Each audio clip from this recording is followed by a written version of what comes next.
Hi, everybody. Welcome back to another episode of VCTV. I'm your host, Kyle Ellicott, and we've got a lot to talk to you about today. And what are we going to be talking about? Fundraising. Fundraising in this new environment that we're all in. And by new, I don't just mean what we went through in 2020, but this next year ahead of us. We just came out of one of the craziest years for investing.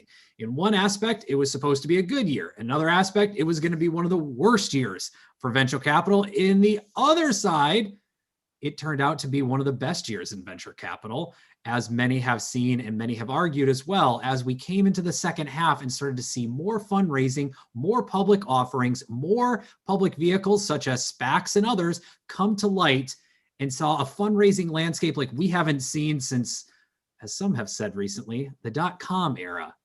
For those that are tuning in that might be a little too young for that, check out the year 1999, 2000, and 2001. It was a wild time.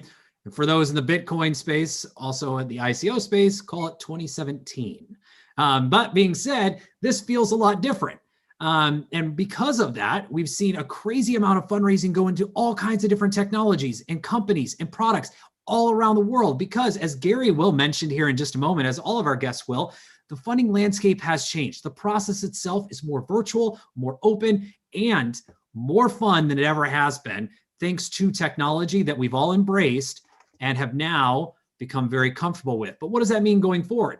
How should we be thinking about fundraising? Where should we be placing our bets? What should we be prepared for going into the year ahead? Well, that's what we're here to talk about. And before we get started, a big thank you to you, our audience, for tuning in. If you like what you hear, click that big red subscribe button to be able to tune in all day, every day to all episodes of VCTV as we bring together the best and the brightest from around the world to share with you their thoughts and insights on different technologies, industries, and regions around the world, along with their on-the-ground perspective.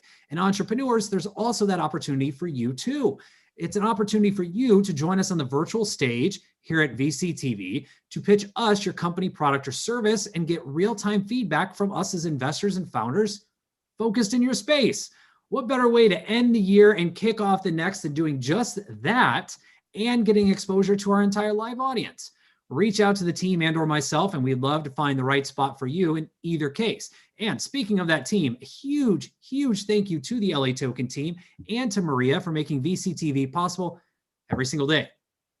With that, I'm your host, Kyle Ellicott. Let's go ahead and get our introductions going today with our guests coming from all corners of around the world, from the cold tundra on one coast to the warm, breezy-ish coast on the other side. Raghu, welcome back. It's a pleasure to see you. I know you're a little buried in snow, but nonetheless, happy holidays and welcome. A little intro, a little background. Happy holidays. Thanks, Kyle, for having me. And I think a lot of the old hands here, including our country boy. So, thank you. I'm from Princeton, New Jersey, and I have a harvesting enterprises which helps from seed to harvest companies with strategic planning, execution, and exit. And I think a lot of what I'm seeing right now is, immediate needs are for the vaccine delivery and kind of getting back to the public participation. I think that is kind of the immediate next 6 months. But going forward, a lot of the technologies that are enabling technologies for the new normal will continue, as well as some that went on the back burner, maybe like AR, VR, and some of those will come back. So look forward to more discussion. I love how you threw AR, VR out there. Something we continue to talk about and hope at some point it will become a part. Well, we say that now. We hope that it will become a part of our lives in a more aggressive way here in the coming future. We need a VCTV event with all of us on AR. Yes, Maria, we got to take note of that. We're coming to the metaverse. 2021 VCTV will be in the metaverse, ladies and gentlemen. You've heard it here first as well. Gary, yay, Grandmaster, how you doing? I'm great. How are you? Good. The Grandmaster of Artificial Intelligence. If you would do us such an honor to just hear a little about your background and a little introduction, please. The Grandmaster, do us an honor. I mean, sure, Kyle, just for you. I don't know what to say. Remember, I am a country boy from Pennsylvania. So anyhow, my name's Gary Fowler, and I'm a serial entrepreneur. I've been involved in 16 companies, 2 unicorns, Click Software early on, changed the name of the company, et cetera. I was sold to Salesforce for 1.35 billion. I love AI. In fact, this morning I've already been judging a contest in Singapore, in Kenya, in South Africa on impact investing, and in Dubai. So already today, I've already been doing that, and I'm not yet. I won't be done till 11 o'clock tonight. So what I can tell you is the world has dramatically shifted. The digital transformation we talked about, Kyle, and I just was on the phone with a $5 billion fund. So I mean, their mandate is to invest. Impact is hot. AI is super hot, and quantum computing is moving up the scale. So happy to talk and happy to be here today. I love it. We're happy to have you. And those are all subjects we're going to be talking about, not just today here on this episode, but also on our next episode here at VCTV, which will focus solely on quantum and the future of it. But before we go any further around that rabbit hole, which we've got a ton to speak about, Tolga, the man of electricity, everything EV, this guy, Tolga, is the person to go to. Tolga, give us a little intro, a little background. Thank you, Kyle. And it's a pleasure again to be here with you guys. My background, I started my own after working for companies like Spin Master, Electronic Arts. I started my own company called Thunderbolt and built multiple different applications under the umbrella of my own company. And eventually I sold my company to an investment company called New Wave Holdings, based in Canada. And that company went public. That was my exit. And right now I am in electric vehicles, as you mentioned, and EV charging. Our company is called Loop. And I am the vice president of the company and helping with both product design and marketing. Currently, we are one of the fastest growing EV charging networks in America. And when it comes to sustainability, clean energy, I am definitely your guy. I am very interested in these markets, and also electric vehicles. It's very hot. I think next year is going to be huge. Yeah, but for now, this is, I think, good information. Yeah, good introduction. Absolutely. And I want to come back to EV. It's one of the areas we've talked a lot about here on VCTV with you and others, but also going into 2021, would love to hear your thoughts and predictions, but we'll come right back because last but not least, the wonderful Miss Lubna. Welcome back to the show. It's an absolute pleasure joining us potentially from the beach or from the snow. It doesn't matter. She's here today and happy. From the beach or the snow, you never know. We're rhyming here. Thank you so much, Elliot. Mr. Elliot. Well, thank you so much. So I'm Lubna Dajani. My interest is in innovation up and down the stack of technology and its applications, and where physical meets digital and life. So some years ago, I was asked to contribute to a book on the impact of the enterprise on future cities. And I was getting really sick of people talking about IoT because, well, it's just our industry teaching people to talk about industry talk. And I came up with this word Alternet, because Alternet stands for all people, places, and products, aware, addressable, accountable. And and what happens then? You know, when you have ubiquitous access, I've been talking about ubiquitous web forever.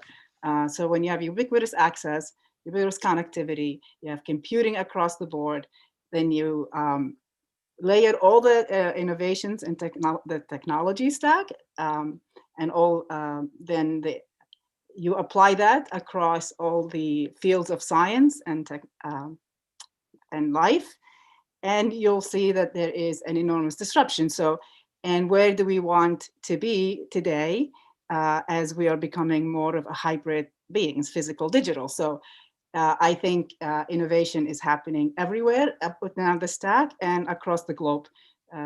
Corona it's not really Corona, it's all the lockdowns and how we've handled it, has accelerated our adoption or openness to adopt new models. So you will find energy powers technology. So energy is going to be, it's like my next big thing.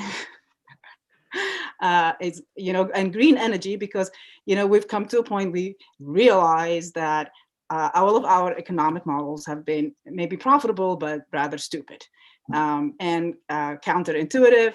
And so hopefully you'll find a lot more disruption up and down the stack of regeneration and across the sciences, and how when we take these transdisciplinary approaches and you bring innovation from different sciences, whether it's architecture, engineering. So hopefully smart city talks will move to more empathic, well-being based cities, and there'll be innovation up and down. So technologies, whether it's AI, distributed, oh my God, did you see like the price of Bitcoin today? We don't even have an emoji to express it other than that. Anyway, let me go shoot myself after. No, I'm kidding. No, but anyway, so there you have it.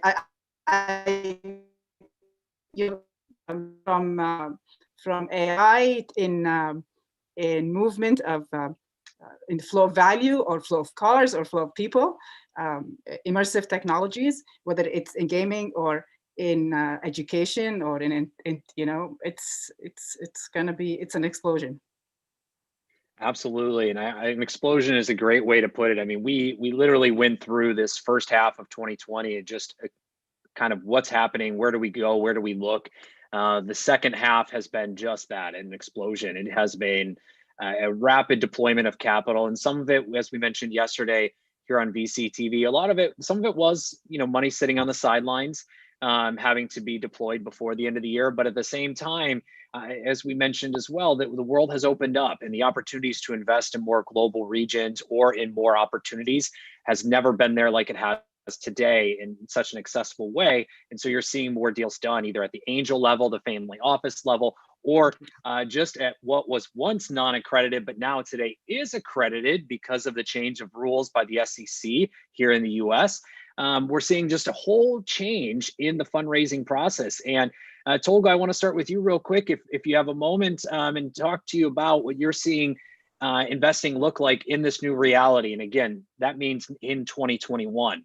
What do you see investing looking like? How do you see things changing? What do you see as exciting in terms of your world? I think, during the pandemic, one thing became really obvious, and it is that right now we're definitely living in a new reality, similar to the subject of this discussion. And I think that, if any business model that is not aligning with this new reality is not going to be able to survive. Many industries are becoming archaic only in a matter of months.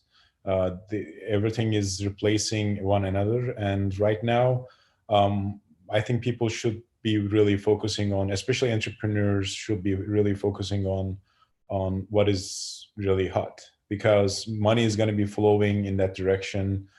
Investors are investing into these hot markets, and these hot markets are, as you mentioned, it could be AI, it can be electric vehicles, EV charging, it can be I think mycological industry is super hot in terms of the psychedelics.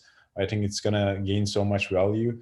There's a great potential in these emerging markets, because every time, if you look at the history, every time there's a big shift, the paradigm shift, there are more emerging markets coming out after this kind of Great Depression or big wars or the pandemic. And after we got out of this, there's going to be literally it's going to be a new world, and these emerging markets are going to be determining our future. So both entrepreneurs and investors are going to be flowing in that direction. I think we should be really focusing on that direction as well. Yeah. I think it's a very good point. I mean, we are in a new world. Let's just put it there, right? And there's some exciting technologies that have been once only just chatted about or teased about, as even Lubna mentioned, the Internet of Things. It was just big, overarching, but its definition was very vague. And now we're starting to see a lot of the underlying technologies come to light in a very exciting way. And I want to come back to you here in just a moment around EV and where that's going, but thank you, Tolga. Raghu, to you, same question. What do you see, how do you see things different going into this new reality of 2021 from an investment standpoint? What do things look like? How do things maybe different from your perspective? Yeah, I see a lot of money going into things like smart cities infrastructure stuff, which obviously technologies like IoT are in there, AI, but the money probably will be appropriated for those and spent just to kind of revive the economy, which I know for sure in India and Europe, there's a lot of activity in the climate change and smart cities. I think that is going to come back up, which will drive a lot of the other underlying technologies. I think the hydrogen is also, I mean, in addition to electric vehicles, I think hydrogen fuel is another hot area. The other, of course, cybersecurity and privacy is never going away. The more we are doing things with digitally, that is very important component. Somebody has to find something for ransomware because it's become rampantware. So absolutely important, I think, for this year. And I think the repurposed drugs area in biotech landscape has changed a little bit because of a lot of SPAC money. Some of the SPACs will be running out of time, maybe second, third quarter, some of the older SPACs. So there should be a lot of activity there. A lot of M&A, I think, in the biotech area in general. Companies repurposing into new areas. So it's interesting that you mentioned, smart cities and infrastructure. One of the things that we saw in the past couple of years around smart cities, but more into Tolga's world around EVs, was the Department of Transportation, so the DOT, putting out large grants, right, to build out infrastructures and also to do EV and autonomous testing. And we saw cities like Cincinnati, Ohio, get some of those grants. We saw areas like Pittsburgh, Pennsylvania, and others really start to flourish in these new areas of technology and around AI, which Gary's coming to next here in just a moment. I mean, in AI, we're starting to see new AI centers, right? You have Ford, who has created a huge artificial intelligence campus in Detroit, Michigan. You have more activity as well in Ohio, in Pennsylvania, in many of the other cities and states around the country, as these government grants and opportunities are being put in. And what's funny and ironic about that is, if you come full circle to what created the Bay Area to be the Bay Area, was that government influence. And if you look at what it takes to build an ecosystem, and a flourishing one at that, no matter what country, what city, what place in the world, government plays that first role. And it's kind of unique to see how government is coming back into that potentially, maybe not, to help kind of seed some of these innovations at the infrastructure level to really flourish. And Gary, I want to come to you next on that. Thank you, Raghu. I mean, where do you see things and how do you see things very differently playing a role in terms of investment in 2021? Well, the world has changed since February of this year. So I can tell you, based on my own personal experiences, that the playing field is really leveled. I mean, last night I was on with Australia, with the top AI group in Australia.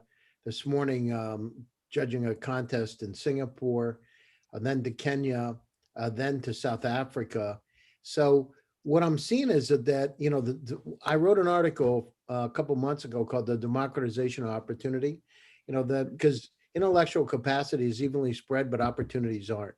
And we're seeing a chance where the world is fundamentally changed. And I had made my own predictions that some places like Russia, Ukraine, Belarus were really the hotbed of artificial intelligence, and they are. But I got to tell you, it's a lot different than I had thought. I'm seeing them in South Africa, to this morning in Kenya, literally all over the place. Dubai today. So the opportunities have really dramatically changed. And the other thing is how to find them, right? How to be able to go out and having VCTV where you're connecting the dots. It's critically important because they're there. The thing is, how do you find them? They're not, and generally they're startups that are just getting revenue. They're just starting to take off. They've got incredible technologies and artificial intelligence, and the key is getting them. So I'm seeing that. Of course, I just wrote an article in Medium on the 5 top trends. I don't know if you saw it, but the 5 top trends of 2021. So it's like you're reading my mind, Kyle. And of course, AI is critically important. Companies need to focus on it. I'm getting calls from all over the world, from pharmaceutical companies, from manufacturing. All of them are trying to figure out what their AI strategies should be. Many of them are calling up for that. So it's a great opportunity for us. And look what's just happened with, drug discovery and COVID developed on the IBM Watson. Though the models were run not on the bench, but actually with Watson. And for many of the companies doing the COVID vaccine. So they've used different types of AI. So I'm encouraged about that. I mean, we're really, I talked about before that AI is the new electricity, but it's actually bigger than that. It's actually bigger than that. And the differences between, and even with quantum coming on board, but before quantum, it's a difference between the Stone Ages and trying to build a fire with a couple sticks, and the difference from driving a Ferrari in Formula One and traveling to Mars. It's that kind of a difference. So we're in for the dramatic shift in our life. The startups that really want to be successful have to look at where the paths are. I write a lot about quantum computing. I strongly urge people to take a look at it, because if you don't, you're going to be out. I strongly urge the companies to get an AI strategy in place, the semi-supervised, unsupervised AI.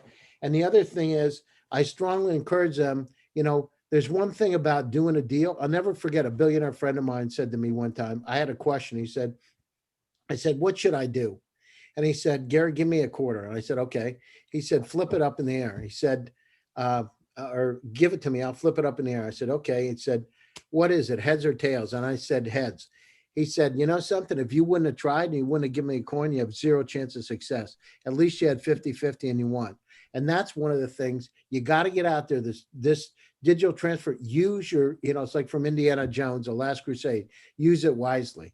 And now is the time to get forward. We need to use the technologies in front of us.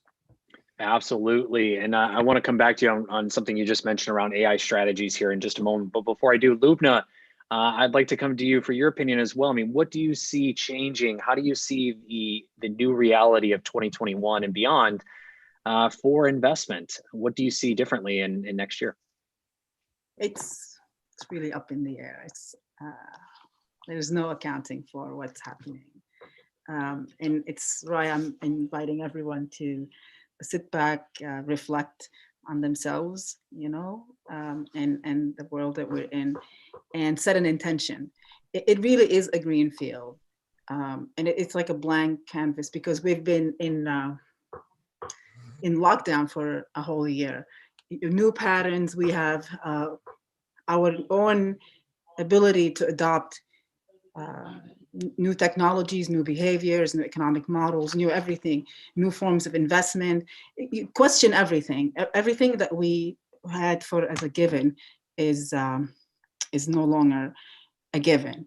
And anybody who pretends to know, looking at the historic, looking for the proven ROI, I want to have is, how boring, okay, at least. But the sky is really the limit. I think we are no longer physical, biological beings only. Our quality of our life depends on our hybrid existence, and that requires, if accepting that or understanding that will open us up to realizing and we can see that we're accepting and adopting a lot more of technologies that create the frameworks and the scaffolding of our new life as we get to recognize. It's not that it's really new, it's just that we have now realized, more of us than ever realize now at scale, that this is the reality. So of course, energy, it will always becomes very, very important, and hopefully clean energy. because digital requires, because we all need energy. At the end of the day, it's all about energy in reality. Then access, the more access we have, so whether it innovations, so we need to split the conversation in terms of what's happening. There's innovations and the technologies that are coming in, so you can invest in innovations. So yes, invest in AI or have it, with all due, to Gary's point, an AI strategy. I'm a systems person, so I'm not into having a strategy. Like a mobile strategy was a little bit more because it's really about the innovation stack. What is your digital strategy? AI is one component. You can't just throw AI at everything. You can't just throw blockchain at everything. But there is a place. Security is a huge umbrella. Because it has identity, authentication, access. There's so many things but cryptography is very important because we are humans and we don't have a whole lot of trust in each other, and we're trying to build digital trust. But design centric. So I think I can babble on about this, but so there'll be disruptions in the old stable ones that are still using mainframes, like. We'll probably start seeing more disruption.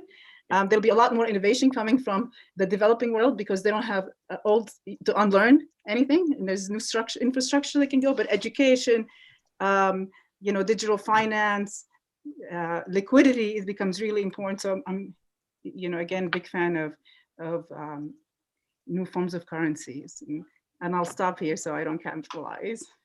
No, this is actually really great, and a good transition.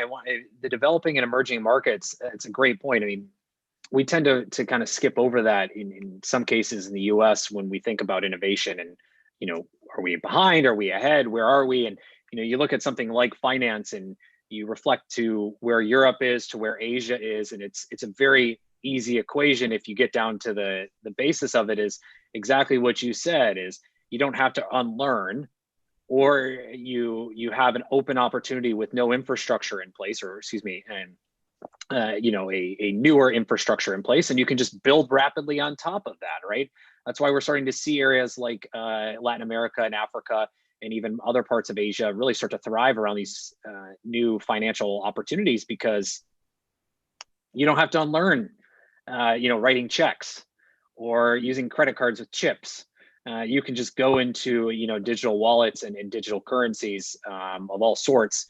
We'll leave that to our audience to imagine. But the great part is, and Lubna called it out right, it's a green field. It is open-ended opportunities for what 2021 and the decade ahead holds. So take the time, if you haven't, here in the next few weeks to reflect, as she mentioned, on what you've seen and where you want to go, because there's a ton. And for the investors, here's 4 individuals, 5, Maria, and the LATOKEN 6 and 7. I mean, there's a group of us and many others who can point you in many different directions, but you've got to take that time and see what's exciting to you as well. And Raghu, I want to come back to you. Actually, sorry, Tolga, I want to come to you real quick. Sorry for throwing you a loop. EV. What should we be thinking about when it comes to electric vehicles and autonomous vehicles in 2021? What should be our thought process and maybe a piece of our thesis if we're looking to start making investments next year? First of all, I just ordered my own Tesla. It's coming. So I think people should be buying a bunch of electric vehicles, because gas, yeah, I mean, it's just after you drive an electric car, you understand, how behind the gas cars were. It's insane. But long story short, I think electric vehicles are going to be increasingly, adopted by the general population.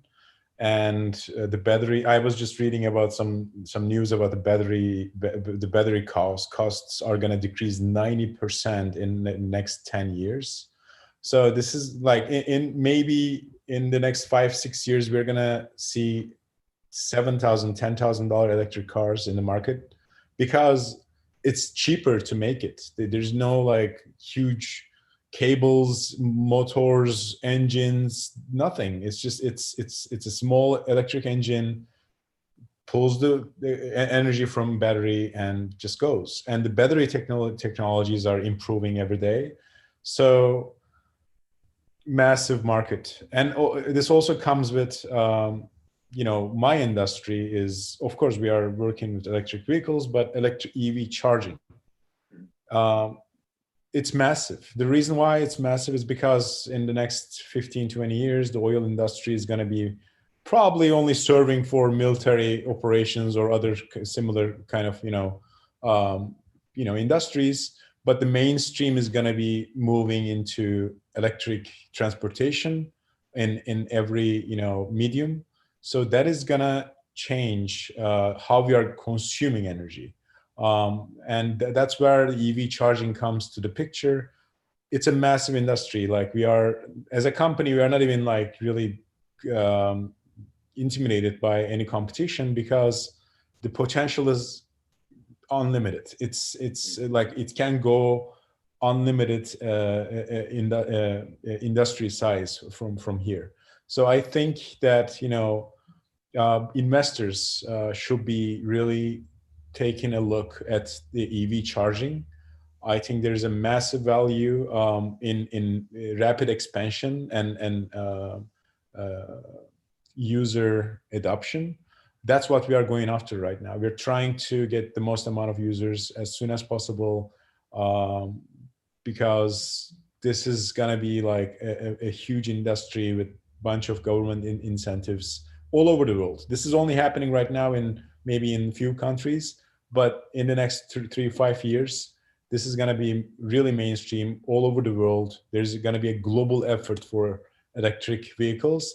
And that's when actually the real show starts and the real money. It's going to be massive. And that is a fascinating transition because mass adoption, more people, more electric cars, more autonomous. Raghu, how the heck do we protect ourselves? What is, and not to use a security strategy, because Lubna does bring up a good point that's very big and overarching, but how do we think about this? How do we start looking at security and privacy when we hit those areas of mass adoption? And thank you, Tolga, and Raghu, to you. Yeah, I think you know about my data vaccine. So that's the approach. Just like we have the, for pandemic vaccine for multiple platforms, not just COVID. Any new coming pandemic, we need a vaccine platform available, ready to go, not like this. Everybody's trying to catch up, right? So the same approach on cybersecurity needs a total new blue ocean thinking where you're not doing all the other stuff is still needed, preventive and reactive stuff, but you need something that is proactive that, even if you get infected, so-called, you still don't, you get exposed, you don't get infected. That's the idea, right? So that kind of thinking is needed. Right now, I'm advising on the vaccine deployment in India, which requires a lot of these technologies, including blockchain. There is cybersecurity. There is, all kinds of stuff. Huge. We are talking about 600 million people. So these are not, when you talk about scaling, that's what is happening in countries like India, because they did not have, just like they leapfrogged on the mobile, their digital transformation, energy, a lot of these things, it's being leapfrogged. And I'm hoping that this year, actually, some of the developed economies are going to put back money into the infrastructure and catch up, just to kind of get boost to the economies. I see that happening in Europe. A lot of, I'm seeing like smart city stuff and cybersecurity things that are coming up, which IoT, IoT and AI obviously are in there. So on the clean energy side, specifically, I want to talk about a few things. In addition to infrastructure upgrade, another, I think, big trend that's happening because of IoT is remote monitoring and predictive maintenance, because you can actually, remotely monitor a lot of these. This is more OT, operational technology, like power plants and, hospital systems, and which cannot really go down for maintenance. And we can dramatically scale down the resource needs if you have the sensors in the right place and have highly, qualified technical personnel in a remote monitoring center, which is also another need, because technologies like nuclear engineering and stuff, not many people are studying those. So, and the older experience, people are retiring. So you have to make do with less people and be more smart about it. So part of the smart city initiative is smart monitoring and smart maintenance, predictive maintenance, which brings in AI, so that before something fails, you're able to, you kind of change your investment from, repair kind of mode to, continuous monitoring and maintenance and predictive, maintenance on the inventory, the assets, everything. So I think those are areas. I think there's a lot of interest and investment going from my circles. And Lubna, you're sitting over there smiling and laughing. I'm going to turn it over to you. I feel like you got some comments. So I'm going to turn you wild. Go for it. Well-being. See, they circle back. You call it maintenance or tracking or maybe management or keys management or it's all thinking of the well-being of our systems. So Yes. circular economy. I agree with Tola actually. Huh? Yeah. Circular economy. Well, I say I want it to be a bit more of a spiral, because I don't want it to end up like an infinite loop. But yes, indeed, circular economy kind of concepts but energy, when you say smart cities, there is no smart cities without really a strategy. Actually, I don't think that I've come across without the electric car bit and the recharging and the storage and the redistribution, because it is a big part of the smart city. And even the power providers is those vehicles are part of the storage. Your electric vehicle is carrying a charge that is distributed and redistributed throughout the grid on as needed basis. So God forbid you have an emergency where we would need AI in the middle of the night, because if you don't usually drive your car, you might be an energy source to fuel someone else's car, and as long as you're refueled before the time that you normally leave. So machine learning and AI come into, so we're talking IoT, we're talking smart, deep learning, and AI, we're talking, electric vehicles and electric charging and recharging and electric storage and energy storage. So yeah, and then the well-being, the more the exposure we have of the digital footprint, the more attack surface. So the more we move from obscurity to by design, for security, and you'll see a lot more innovations, whether it's using quantum or physical architectures of the silicon itself, or the processors, or how we integrate them, the physical and the digital. So maybe your own biometrics or your own state of being as a component to your key. So yeah, it's wonderful. What was the question again? No, that was perfect. I actually got a question for you, Gary. I mean, AI in quantum. We're gonna hold quantum for the moment, but AI. I'm looking at 2021. Where am I placing my bets?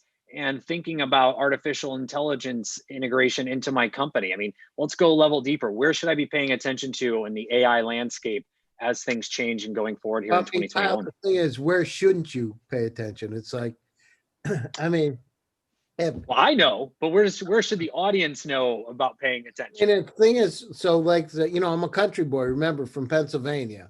So the supply chain, we've had a lot of challenges with the supply chain. You can't get toilet paper in California. So you either get toilet paper or you get a lot of bidets. You got to look at ways to be able to have a view into the supply chain to figure out where those products are. Our whole model is wrong, right? This just-in-time inventory does not work. So we've got to look at that. Optimization algorithms across the board, medical, to be able to, for diagnosis, for healthcare, for drug discovery. I was just on a panel of 8 of us AI folks in Europe, and we were talking about drug discovery and how drug discovery today, think about it. You don't have to use the bench time. You actually run these simulation models, just like Pfizer did with for the COVID vaccine. So self-driving cars, electricity, energy management system. We have an energy management system that's an AI-powered energy management system. So not just in one place, but reaching out to different locations. So those type of interesting, innovative systems. Service chain optimization, having the right product, the right place at the right time. What truck do I need to have in what particular location? Which driver is qualified to do it?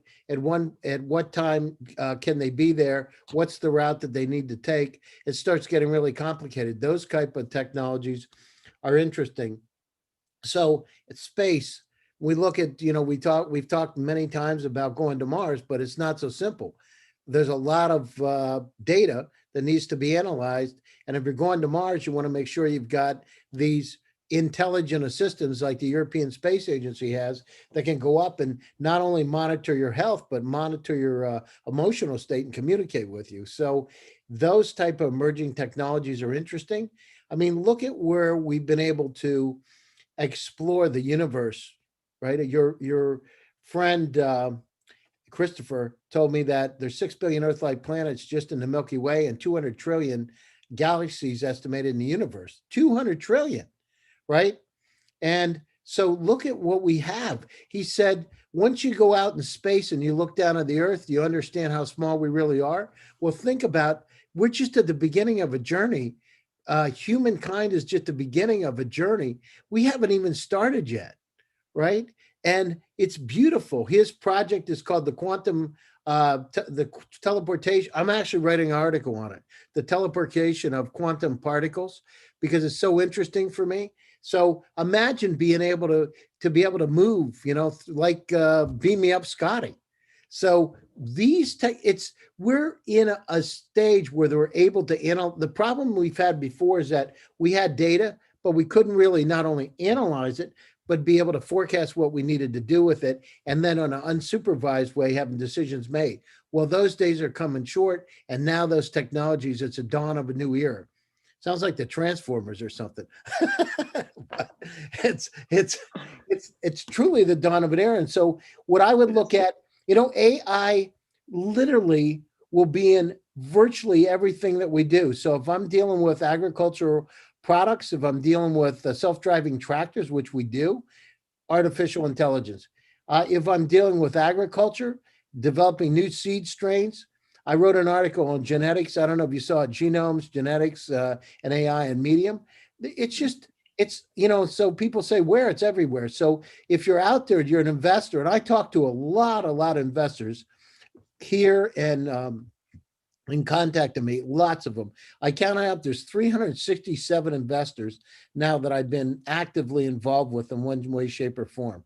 So what they talk about is how can we apply AI? Where can we invest in artificial intelligence? And so fashion tech, I just had a call this morning with a huge fund out of the Middle East that's involved in fashion tech. AR, VR, AI, anything that's ancillary to that, crowd movements within stores, how to predict buyer behavior, how to use interesting technologies, coming into a store with a camera so you can understand who that is and provide special products, services, and discounts to them, customer loyalty. It's incredible what's happening. So I could go on and on about it because I love it. But so AI, but look for quantum computers too, because quantum computing is starting to take hold. I've never had as much interest in any of my articles or any of my presentations that has been recently with quantum computers, and especially quantum computers and AI. And if we start to look at this, cybersecurity, as I said, is going out the window. Now we're talking today. I'm writing I just published an article on cybersecurity and artificial intelligence. It just got approved by Forbes today. And already I'm talking about cybersecurity, quantum computing, and quantum encryption. Which is insane. It's a great opportunity. Yeah. It is, but it's the future. It is. And for those who have not read Gary's Medium, I definitely encourage you to check it out, but also to check out all of our investors today and their publications and where they're writing. But I do want to switch gears real quick. End of the year predictions, or excuse me, yeah, end of the year predictions for 2020.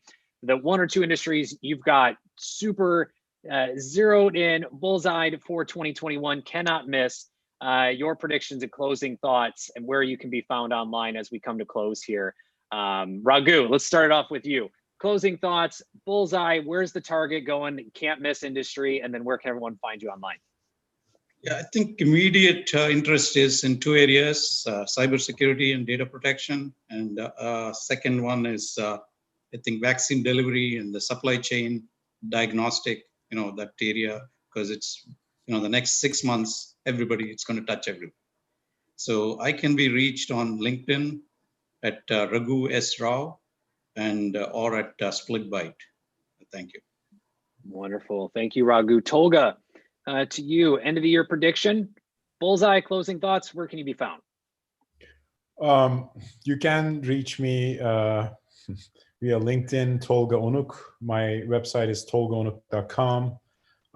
2021, I mean, I really hope that it's going to be a better year. So many people, like other than all the startups, VCs, investments, economy, a lot of people really suffered this year, including myself.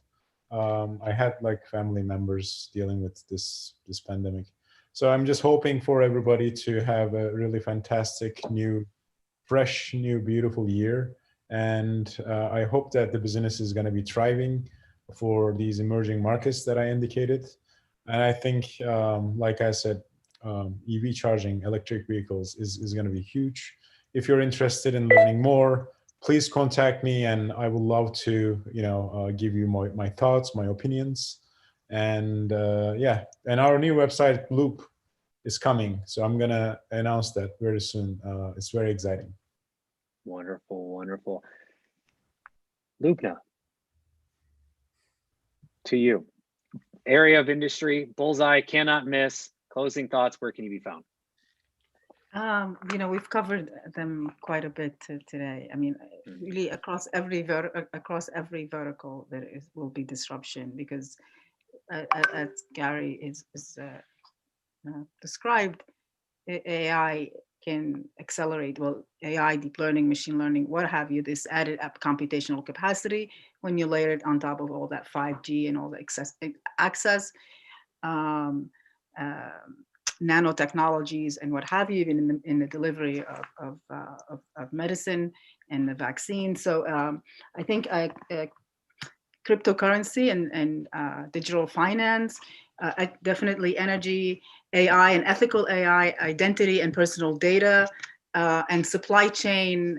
So in terms of solutions, the changes to supply chain and supply transparency, supply chain management, being a dynamic supply chain, reallocation.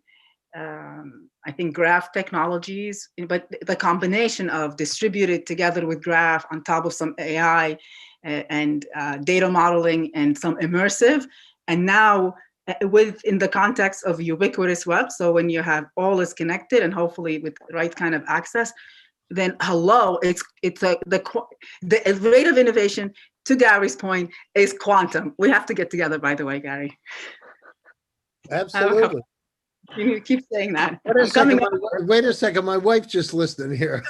Yeah, well, yeah, well, there's gotta be. I'm just kidding, honey. I'm just kidding. I'm sure your wife is where all the good solutions are coming from. I know better.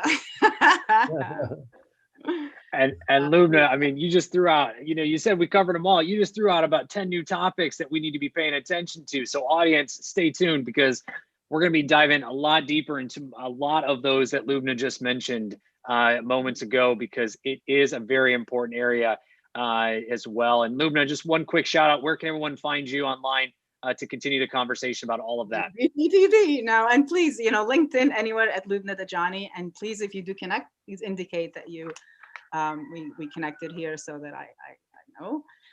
Yeah, thank you. Wonderful, thank you. And last but not least, Gary, close us out. Bullseye target, which I believe is AI. and quantum. But if you got anything else, throw it out. Closing thoughts, where can you be found? Yeah. So AI and quantum, but the other thing is we need to all think differently.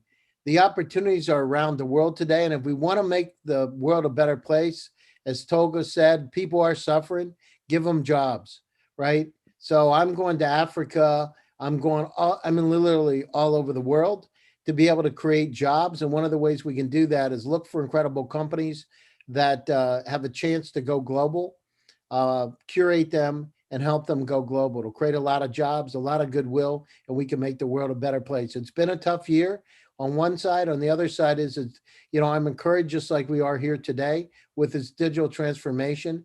And I don't think we would have done it in short order, but we got kicked in the butt, and here we are. So I'm very encouraged about it. I'm looking forward to a positive new year. Even though the pandemic is at levels, people seem to be more accepting and understand we still need to move forward, and we need to move forward in a very positive, focused way to get stuff done. So it's great to be here, Kyle. You can reach me, Gary Fowler, Twitter, Gary Fowler, LinkedIn, Gary@gsdvs.com. I've got a show every week, GSD Presents, and tune in. Thank you. Wonderful. Thank you all, Tolga, Raghu, Gary, Lubna. Thank you all so much for sharing your thoughts and insights. And also to your audience, thank you for tuning in. If you like what you hear, click subscribe, give us a thumbs up. Do reach out if you'd like to be on a show like today. Thank you, Raghu. Whether as an investor to share your thoughts and insights, thank you, Gary, or as an entrepreneur to join us on the virtual stage and pitch us your company, product, and service. We'd love to hear from you either way, so do reach out to myself and or the team. Thank you, Lubna, to make sure we find the right opportunity for you. And a big thank you to our team at LATOKEN and to Maria for making VCTV possible every single day. And you can find myself at Kyle Ellicott on all social media, along with all of our investors today as well on their respected social networks and or publications. And make sure you do add context, as Lubna mentioned, when you reach out, so we know not only where you heard us, but also what you may be interested in speaking about as well. And with that, I'm your host for VCTV, and we'll be back here after a short little break, talk a little bit more about the world of quantum. See you soon. Yay!